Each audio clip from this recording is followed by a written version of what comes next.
Se nós queremos ser famílias que vencem, então nós precisamos ter uma clareza bem profunda do que a palavra de Deus nos diz que nós já temos de vitória. Porque existe um grande problema hoje em dia na igreja evangélica brasileira, que as pessoas estão dentro da igreja, mas tem tantas lutas, tantas dificuldades, e começam então a querer que o seu relacionamento com Deus seja para uma solução do seu momento circunstancial de vida. Em outras palavras, a igreja parece que só serve para resolver e responder problemas que são imediatos, sendo que a profundidade, o que Deus tem proposto para nós, à luz da palavra de Deus, é uma vitória muito mais excelente. A palavra de Deus recomenda que eu e você não devemos ficar preocupados com o que comer, com o que vestir. E parece que existe um apelo no meio das igrejas, justamente para querer suprir isso. Então, ser vitorioso hoje no meio de muitas igrejas é uma pessoa que ganha muito bem, tem uma posição social, mas não é isso que a palavra de Deus diz para nós. A palavra de Deus diz para nós em Romanos 8:37, mas em todas estas coisas somos mais que vencedores por meio daquele que nos amou. Assim como nos Jogos Olímpicos existem muitos competidores, mas poucos são os ganhadores, os medalhistas, na nossa vida cristã, nós temos um grande desafio pela frente. Só que a nossa vida não pode ser extremamente comparada à Olimpíada, aonde só alguns serão vencedores. A palavra de Deus está nos garantindo que todos nós somos vencedores em Cristo Jesus, amém? Todos nós. E nesse sentido, ele não está querendo dizer que nós precisamos cumprir um rigor religioso para receber uma vitória de Deus. Não é isso. Nós precisamos então nos preparar e conhecer de fato aquilo que a palavra de Deus nos garante como vitória. Os atletas que estão se preparando para a Olimpíada, são atletas que estão se preparando já há muitos anos. E eles gastam muito do seu tempo para essa busca do triunfo. E muitos são recompensados por isso. Agora, o estranho é que muitas vezes nós queremos ter sucesso no nosso casamento, mas nós não nos preparamos. Nós achamos que o sucesso vai acontecer, vai ser como um estalar de dedos. E não é assim que Deus está nos chamando à vitória, irmãos. Ele está nos chamando a uma vitória mais excelente, maior do que ganhar uma Olimpíada. É uma vitória na nossa vida, nos nossos relacionamentos. E eu queria, ainda falando sobre esse apelo das igrejas, sobre a vitória, sobre o triunfo, sobre a conquista na terra, eu queria deixar 2 versículos que são muito profundos. Eclesiastes 5:10 diz assim: quem ama o dinheiro jamais terá o suficiente. Quem ama as riquezas jamais ficará satisfeito com os seus rendimentos. Isto também não faz sentido. Eclesiastes 9:11 diz assim: percebi ainda outra coisa debaixo do sol. Os velozes nem sempre vencem a corrida. Os fortes nem sempre triunfam a guerra. Os sábios nem sempre têm comida. Os prudentes nem sempre são ricos. Os instruídos nem sempre têm prestígio, pois o tempo e o acaso afetam a vida de todos. Então existe muita gente que coloca na sua vida com Deus, coloca como fator preponderante sucesso. Sucesso financeiro, sucesso de carreira, sucesso de relacionamento. E a Bíblia não nos dá essa garantia. Não é isso que a Bíblia nos diz. Ao contrário, o Senhor Jesus nos disse: no mundo tereis aflições. Ou na linguagem da Bíblia da Mensagem, vocês vão passar nesse mundo com muitas lutas, com muitas dificuldades, com muitas aflições na sua alma. Mas o Senhor Jesus dizendo: mas continuem firmes, porque eu venci o mundo. O grande problema hoje em dia da religiosidade brasileira, a religiosidade evangélica brasileira, é uma religiosidade que quer que as coisas aconteçam e deem certo. E essa religiosidade é uma religiosidade espúria, porque não te leva de fato a adorar ao Deus verdadeiro e real. O Deus que é acima de todas as coisas, o Deus que é o Criador, que é o sustentador de toda a vida e é o que merece a nossa adoração. Então, quando você olhar para esse tema, famílias que vencem, não comece a colocar uma vitória simplesmente terrena para a sua vida. Comece a colocar de fato os princípios da palavra de Deus para que você possa compreender a vitória excelente que Deus quer te dar. Então vamos compreender isso aqui nessa hora, nesse dia. A primeira questão: nós temos a vitória sobre o inimigo pela palavra de Deus. Essa é a vitória que Deus te garante. Você é vitorioso sobre Satanás, amém? Então Mateus 4, do versículo 4, 7 e 10 diz assim: Jesus respondeu: está escrito, nem só de pão viverá o homem, mas de toda palavra que procede da boca de Deus. Jesus lhe respondeu: também está escrito, não põe à prova o Senhor, o seu Deus. Jesus lhe disse: retire-se, Satanás, pois está escrito, adore o Senhor, o seu Deus, e só a Ele preste culto. O Senhor Jesus havia acabado de se batizar ali no Rio Jordão, aos pés de João Batista. E logo após isso, ele é conduzido pelo Espírito Santo de Deus ao deserto, aonde ele fica 40 dias e 40 noites, se separando, se consagrando, jejuando. E nesse processo de busca de Deus, ele então recebe a visita sorrateira de Satanás para lhe desferir tentações. Então, já fica uma lição para você. Nós vamos buscar esse mês a Deus de uma maneira maior, de uma maneira mais incessante. Então, Satanás, ele passará pelas nossas vidas. Agora, o que você precisa entender: Satanás vindo com as suas tentações, vindo querendo nos atingir, você já precisa compreender que você já tem a vitória em Jesus. Amém? Amém? Dá para você compreender? Eu tinha um amigo que ele falava assim: você vai evangelizar, pastor Carlos? Vou. Mas você não tem medo de retaliação? Eu falei assim: não. Ele vai se levantar mesmo. Aliás, ele se levanta todos os dias, todos os instantes. Mas maior é o que está em nós do que o que está no mundo. Amém? Tem gente que tem medo de Satanás. Tem gente que tem medo de Satanás, de ver uma pessoa endemoniada. Tem gente que tem medo de macumba. Tem gente que tem medo de tá passando na rua e vê um trabalho que foi feito ali e a pessoa fica com medo: eu não quero nem passar por aqui. Tem gente que tem medo de passar debaixo da escada. Eu me lembro alguns anos atrás, teve uma pegadinha lá do Silvio Santos, que eles colocaram uma escada e foram filmando.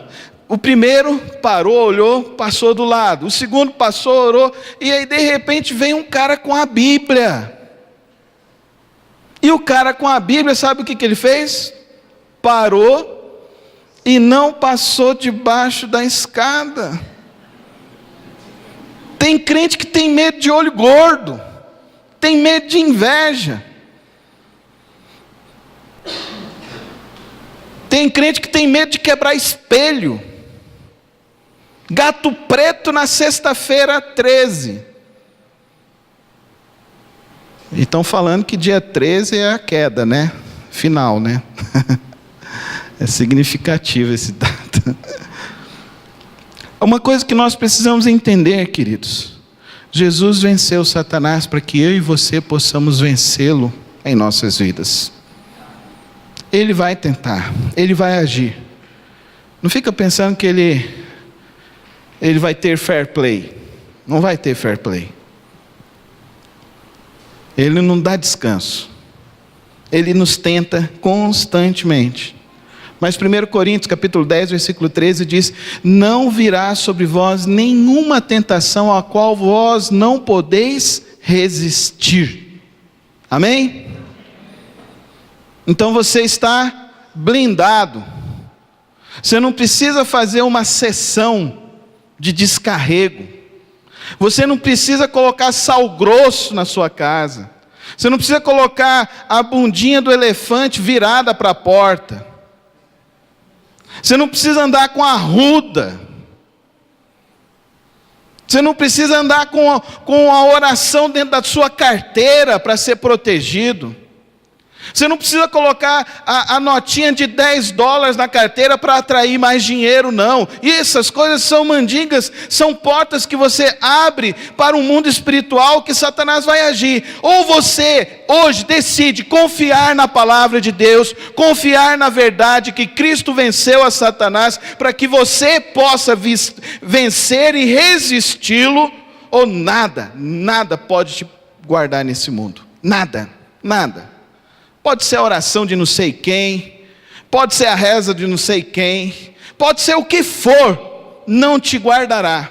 O único que nos guarda é aquele que morreu na cruz do Calvário, é aquele que verteu o sangue precioso por nós, o único que nos livra. E ele diz para nós que basta crer, tão somente crer, que será salvo, e será guardado, e será livre de todas essas situações. E além do mais, ele diz que você receberá o Espírito Santo da promessa. E o Espírito Santo está dentro de você para quê? Não é para você se achar o suprassumo de alguma coisa, mas é para você deixar o Espírito Santo agir sobre a sua vida.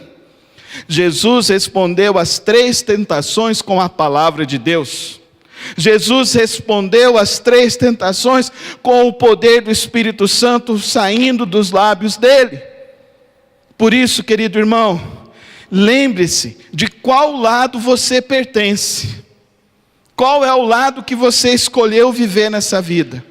Eu escolhi viver do lado de Jesus. E você? Se você escolheu andar com Cristo, seja fervoroso a Cristo. Seja intenso na palavra de Deus. Seja intenso na sua vida de oração. Seja intenso nesse mês de busca ao Senhor na sua família. Não negocie, querido. São 31 dias em maio. Não negocie. Que todos esses dias você separe um tempo para você e a sua família. Orar todos os dias. Ler essa meditação. Eu estou disposto a enviar para você todos os dias uma mensagem de 1 minuto. Coisa simples. Mas eu tenho certeza que vai te ajudar. Se você não tem recebido as minhas mensagens, anote aí no informativo que eu quero passar que você possa receber essas mensagens. Eu não vou ficar te mandando mensagem de 5 minutos, como tem gente que faz assim com a gente, né? Eu vou te mandar só uma.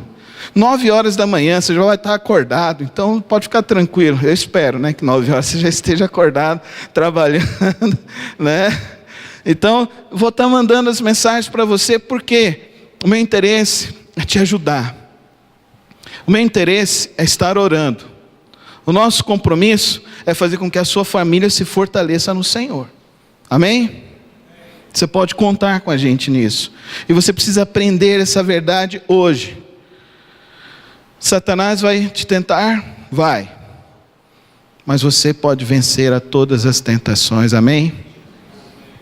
Você pode vencer todas as tentações. Segunda realidade, segunda verdade da palavra: nós já temos vitória sobre o pecado através da graça de Deus. Através da graça de Deus. Romanos 6, 14 a 17, a palavra do nosso Deus diz assim: pois o pecado não os dominará, porque vocês não estão debaixo da lei, mas debaixo da graça. E então, vamos pecar porque não estamos debaixo da lei, mas debaixo da graça? De maneira nenhuma.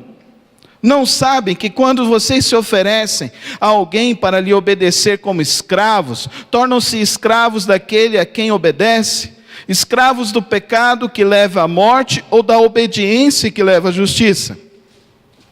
Mas, graças a Deus, porque embora vocês tenham sido escravos do pecado, passaram a obedecer de coração a forma de ensino que lhes foi transmitida. A palavra pecado vem do grego hamartia, que na sua raiz significa errar o alvo, ou em outra tradução, fracasso, fracassar. Teologicamente, pecado é transgredir a lei de Deus. Hoje eu estava dando aula para a turminha que vai se batizar, e são cinco garotas que cresceram aqui na nossa igreja. E eu fiz a pergunta para elas: vocês são pecadoras? Dá até dó fazer uma pergunta dessa para aquelas meninas. Aí elas ficaram assim: já mentiu para a mamãe, para o papai? Vai ficar só aqui com o pastor, viu? Eu não vou falar para ninguém. Aí elas ficaram paradinhas. Já brigou com a coleguinha na escola?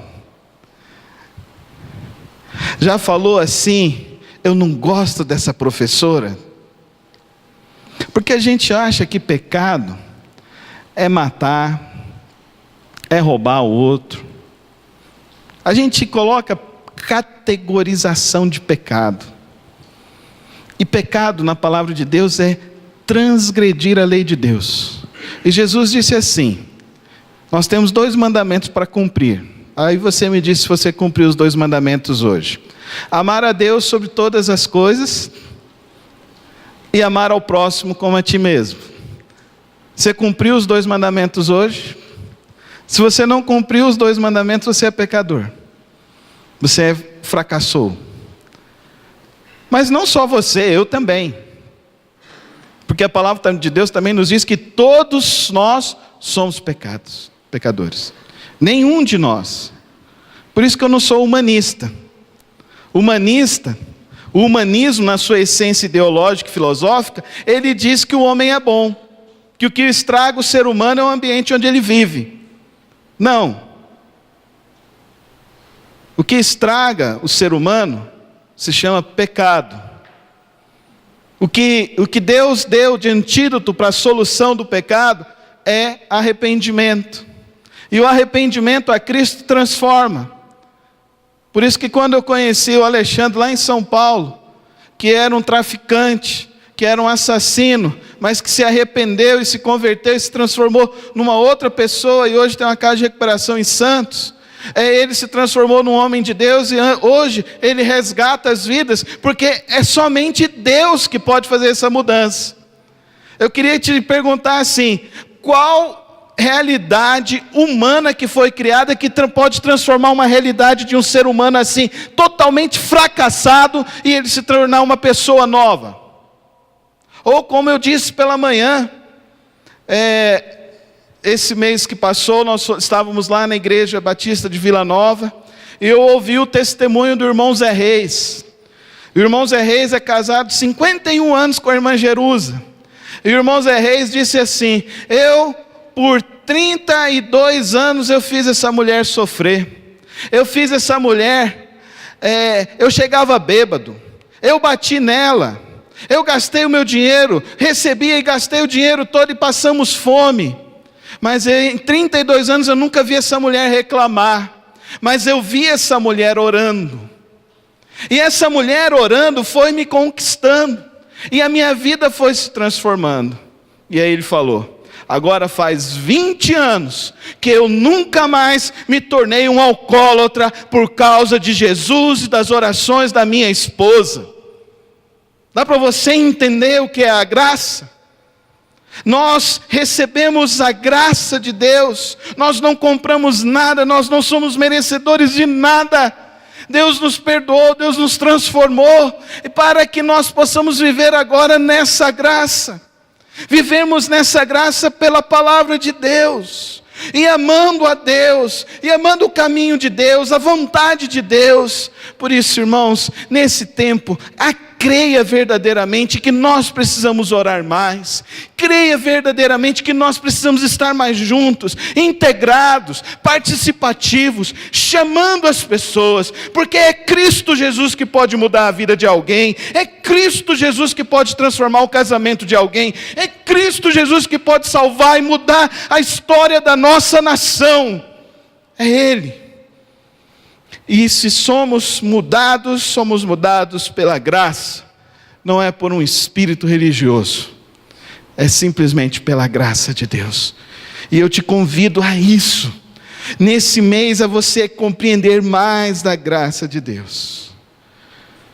Por exemplo, nós cantamos hoje Maravilhosa Graça. Graça de Deus sem par. Cadê? Deixa eu ler esse texto aqui. Eu já preguei nessa música.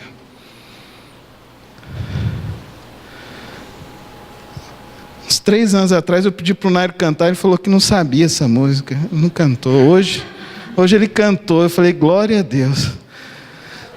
Aqui, maravilhosa graça, graça de Deus sem par. Como poder cantá-la, como hei de começar? Ela me dá certeza e vivo com firmeza pela maravilhosa graça de Jesus. Graça, que maravilhosa graça, é imensurável e sem fim, é maravilhosa, é tão grandiosa, é suficiente para mim, é maior que a minha iniquidade, é revelação do amor do Pai. O nome de Jesus engrandecei e a Deus louvai. A graça te dá firmeza, a graça te sustenta. Mas não vamos fazer quando o célebre e maravilhoso Dietrich Bonhoeffer, quando ele escreveu o seu livro Discípulo, ele disse que nós não podemos baratear a graça de Deus. E o que eu tenho visto são muitos crentes que barateiam a graça de Deus, que não lutam por essa graça, que não vivem por essa graça. Nós aqui no Brasil, nós não podemos dizer que sofremos perseguição religiosa. Se bem que hoje eu recebi um e-mail de um dos nossos missionários qual que é o nome lá? É isso. É a missão que trabalha com os índios. Ele dizendo que foi convidado a se retirar da tribo no Mato Grosso do Sul. Ele foi convidado a se retirar pelo órgão nacional. Nós não estamos falando de um homem qualquer.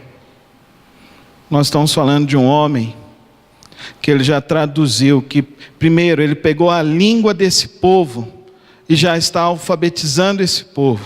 Já traduziu o Evangelho de Lucas para uma língua que nem existia. Nós estamos falando de um homem que não é mero um pastor. Ele é pós-doutorado na Universidade da UNB. Ele foi convidado a se retirar da tribo. Por quê? Porque lá na tribo ele está pregando, e o índio, que antes ele estava vendendo as terras para o garimpeiro, a custo de uma caixa de pinga, agora mandou o garimpeiro embora. E aí, o cara que é lá da FUNAI, ele estava encumpichado com esse camarada, para receber esse dinheiro que saía de lá. E agora eles vêm com um discurso de que nós estamos querendo mudar a cultura dos índios. Queremos sim, queremos mudar. Queremos mudar a cultura pecaminosa, a cultura que distancia, a cultura que destrói, a cultura que mata os infantes. Queremos sim, queremos, porque nós vamos mudar no nome de Jesus. Nós queremos que os nossos índios não sejam mais escravos do álcool, do crack. Que tristeza! Dá para você imaginar que no meio das tribos existe hoje traficantes de crack. Para quê? Para exploração. A FUNAI tem portarias agora que eles querem, foi decretado agora essa semana por essa ex-presidente, que para mim ela já saiu. E vai sair em nome de Jesus. Essa ex-presidente fez um decreto agora que é para retirar todos os missionários das tribos. Está mexendo com o povo errado, porque é o povo de Deus. Agora eu quero que você entenda isso. Você luta por essa graça, por esse evangelho de Deus. Você tem essa paixão por Cristo, essa paixão por Deus. Você está disposto mesmo a sacrificar a tua vida por esse Deus que te ama, que deu o Filho dele por você.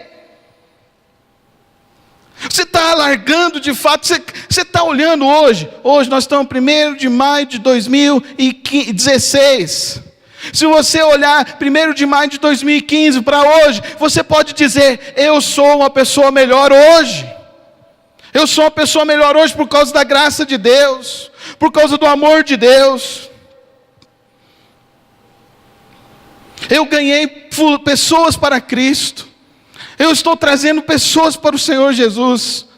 Ou nós vamos chegar em 1º de maio de 2017 e você estará na mesma condição espiritual, de não ter lido a Bíblia, de não ter testemunhado, de não estar buscando, de continuar errando nas mesmas coisas. Não barateia a graça de Cristo, não barateia. É melhor você se considerar um ímpio do que você de fato dizer que você de fato é um cristão que ama a Cristo Jesus pela graça de Deus. O Evangelho é para a transformação de todo aquele que crê. O Evangelho não é para nos conformar a este mundo. O Evangelho não é para que a gente viva na mesma vida ordinária que este mundo propõe. O Evangelho é para que eu e você possamos fazer a diferença nesse mundo, pregando o Evangelho, transformando o ser humano, libertando o ser humano. Essa semana eu conheci o pastor Ricardo. O pastor Ricardo mandou uma mensagem para mim na quinta-feira, perguntando se eu podia ajudá-lo. Que eu falei que a minha esposa estava trabalhando na rede. Ele achou um rapaz que já está há 3 anos na rua, e esse rapaz estava lá conversando com ele, lá na rodoviária. Ele falou, eu quero tirar esse rapaz da rua, pastor, o senhor me ajuda? Ajuda, o que você precisa, Ricardo? Não, eu preciso fazer os exames. Liguei para a Soraya, fomos lá, alguns exames a gente conseguiu, e mandamos ele lá para fazer o encaminhamento, para fazer os exames. E ele me mandou uma mensagem ontem, e mandou a foto do antes e do depois, a foto de quinta e a foto de ontem. A foto de quinta, um menino descabelado, piolento, asqueroso, com cara de mala, que se parasse do lado do meu carro, eu ia fechar o vidro, porque eu tenho medo. Mas a foto de sábado, o menino já estava barbeado, já tinha tomado um banho, já era outra pessoa, porque o pastor Ricardo acredita na graça de Deus. Você acredita na graça de Deus?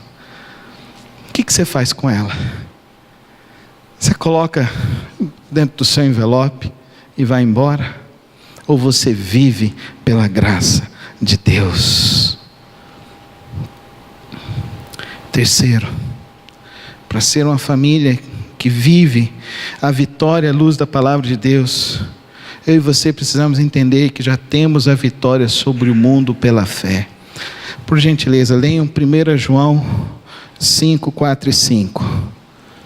O que é nascido de Deus vence o mundo, e esta é a vitória que vence o mundo, a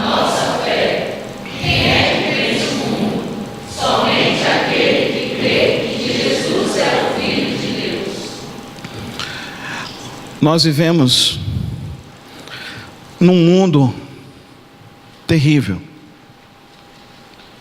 Num mundo que diz que o projeto de família pode ser de qualquer jeito, de qualquer forma.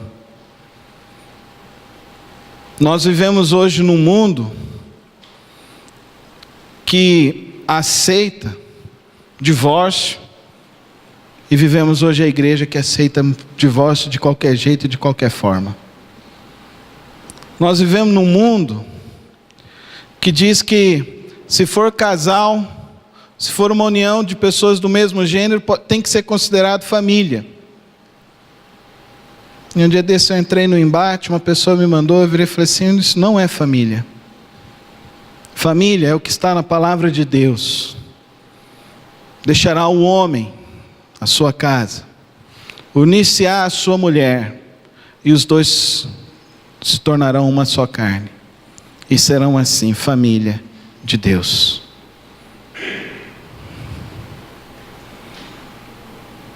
Eu tenho amigos homossexuais, e eles falam: Carlos, você está muito fundamentalista, você está muito radical.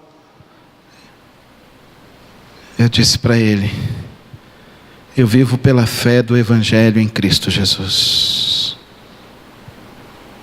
Você também pode viver pela fé do Evangelho em Cristo Jesus, que transforma o pecador, que liberta o pecador, que cura o pecador, que dá uma vida melhor para o pecador, que dá esperança para o pecador. Sérgio Pimenta cantou assim na década de 70, década de 80. Vida com Deus é luta, irmão. É ter que remar contra a maré. A gente não está na onda do deixa a vida me levar, a vida leva eu, não. A gente está numa onda do nosso Senhor Jesus Cristo, de viver para Ele e se tornar cada dia mais parecido ao Filho de Deus, Jesus Cristo. Essa é a nossa luta, esse é o nosso desafio. Não é ficar se amoldando a este mundo, a este século. Quinta-feira, a presidenta Dilma decretou que o MEC deve homologar ideologia de gênero a partir já do ensino fundamental. Olha que cachorrada. Passando por cima da Constituição brasileira. O que é triste é ver crentes que acham que isso é normal, que isso está certo. Não, não está certo. Eu recebi um artigo agora da Suécia.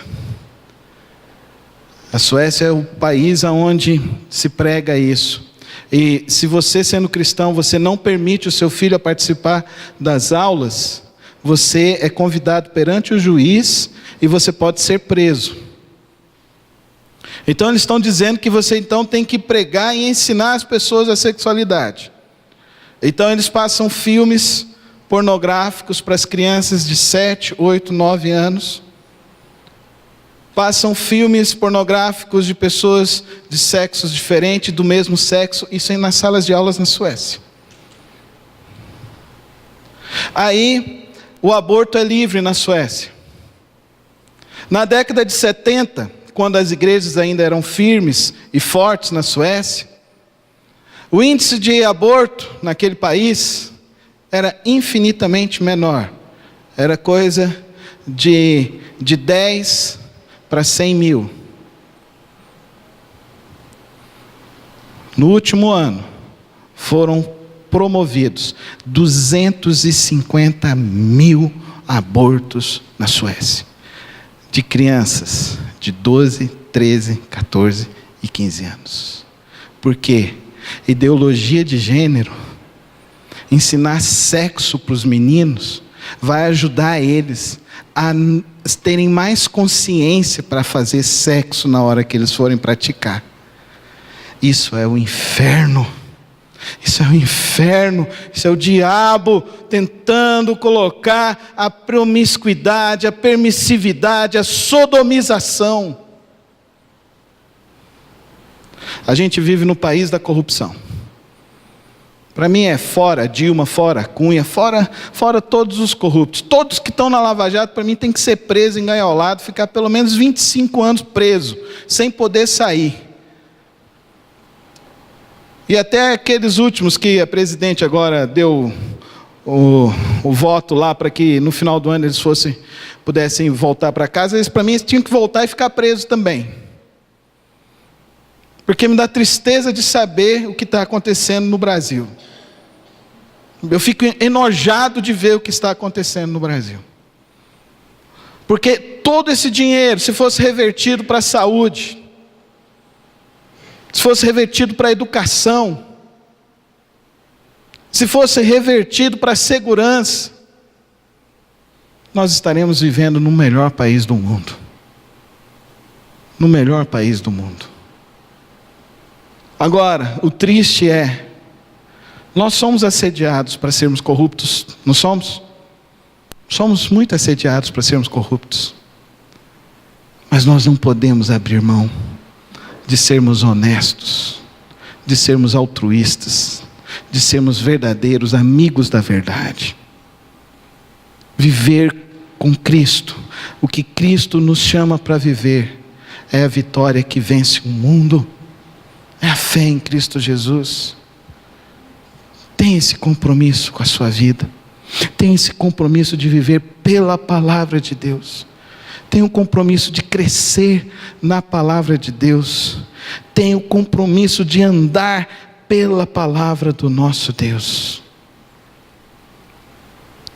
Paulo diz: rogo-vos, pois, irmãos, pelas misericórdias de Cristo, que não vos amoldeis a este mundo, mas antes, que você tenha o desejo de conhecer e de se oferecer como sacrifício vivo, santo, agradável a Deus. E este é o culto racional de vocês. Não se amoldem ao padrão deste mundo, mas transformem-se pela renovação da sua mente, para que sejam capazes de experimentar e comprovar a boa, agradável e perfeita vontade do nosso Deus. Eu sei, irmãos, que atravessamos momentos difíceis. Eu sei, irmãos, que as lutas são tamanhas. Eu sei, irmãos, o quanto que é ruim cair. Eu sei, irmãos. É difícil a gente olhar no espelho e dizer: o errado fui eu, o errado sou eu. Mas o salmista disse: enquanto eu calei os meus pecados, meus olhos envelheceram. Que nós tenhamos a sinceridade, a profundidade de entender que Cristo morreu para lavar os nossos pecados, lavar a nossa vida e nos transformar para uma vida nova em Cristo Jesus. Por quê? Porque nós vamos ter, queridos, diariamente, força para ser mais do que vencedor no meio da tentação. Força para vencer e viver na graça de Deus e não desmerecê-la. Força para viver de fé em fé e não ficar desfalecendo na nossa fé. Ele estará sempre conosco, nos conduzindo a uma vitória muito mais excelente, muito maior. 2 domingos atrás eu preguei: nós não somos daqueles que desistem. Não podemos ser. Deus te trouxe aqui hoje para que você possa entender a vitória que Cristo quer te dar, a vitória que Cristo quer te assegurar, a vitória que Ele diz que você tem. Você tem vitória sobre Satanás, amém? Você tem vitória de viver uma vida pela graça de Deus todos os dias da sua vida. Você tem vitória para viver de fé em fé no nosso Senhor, no nosso Deus. Porque quando nós andarmos e trilharmos este caminho com o nosso Deus, nós nos encontraremos um dia com Ele, e a vitória que Ele nos assegura será de Apocalipse 3, versículo 21, ao vencedor darei o direito de sentar-se comigo em meu trono, assim como eu também venci e sentei-me com meu Pai em seu trono. Porque o amor de Deus não morre, não cessa, não acaba, não diminui. O amor de Deus só cresce. Pastor, mas a minha luta, Deus está te carregando no colo dele. Pastor, mas e a minha dificuldade? Ele está contigo, Ele é o teu bom pastor e nada lhe faltará. Pastor, mas e a aflição? Confia, porque aos seus Ele dá enquanto dormem. O Evangelho mais puro, mais precioso, mais verdadeiro, é o Evangelho que cura a nossa miopia espiritual, que cura a nossa cegueira espiritual. Não fica nos colocando como super-heróis, mas nos coloca como homens e mulheres que precisam de Deus e que vão a Ele e diz: Pai, preciso de Ti. E o Pai diz: meu filho, seja bem-vindo, eu estou contigo, por onde quer que você for. É esse Evangelho, por esse Evangelho que eu vivo, é esse Evangelho que eu me converti, é por esse Evangelho que eu prego, é esse Evangelho que eu te chamo a viver, o Evangelho de viver com Cristo. Feche os teus olhos. Você precisa hoje o quê?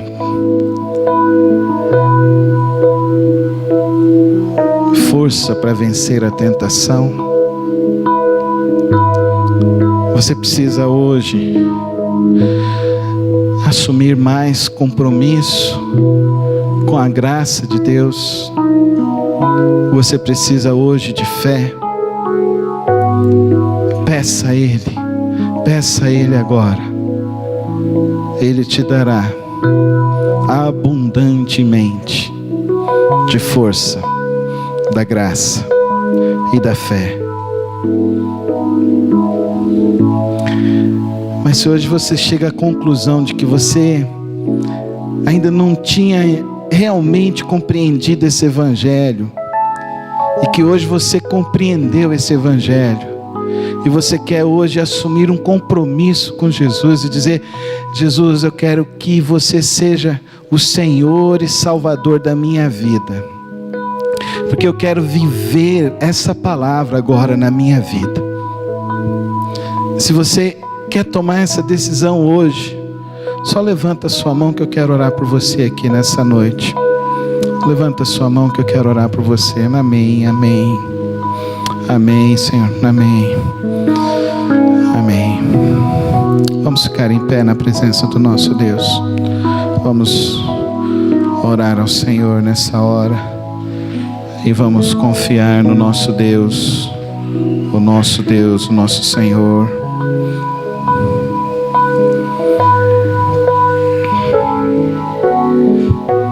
Pai, que o Teu Espírito continue a operar em cada vida hoje, Senhor. Que o Teu Espírito continue a iluminar cada coração, gerando convicções verdadeiras com Teu Filho, gerando atitudes novas no viver diário, gerando um novo estilo de vida, o estilo de viver para o Senhor. Venha, ó Deus, dá a direção agora. Que ninguém saia daqui, ó Deus, ainda temendo ou preocupado com as tentações. Que ninguém saia daqui mais, ó Deus, achando que não pode se aproximar diante do Senhor porque pecou, porque caiu, mas que possa confiar plenamente na tua graça.